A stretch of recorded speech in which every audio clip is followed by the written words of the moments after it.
Una, gawin ko balik pasalamatan ay Iski Officials. Ayan na silang nag-organize itong event na to. So, headed by our Iski Chairman, Risty Quiros. Ayan po, maraming salamat po sa inyo dahil successful yung event.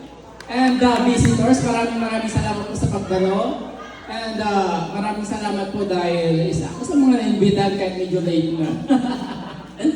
So ayan po, maraming salamat po ulit. At let's enjoy the night, this party. Good evening everyone. Again!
Tagalog.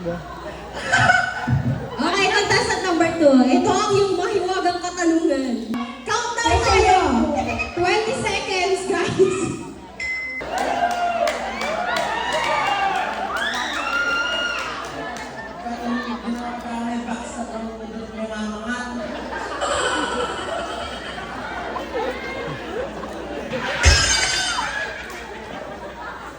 I believe ang isda kasi ano na yun?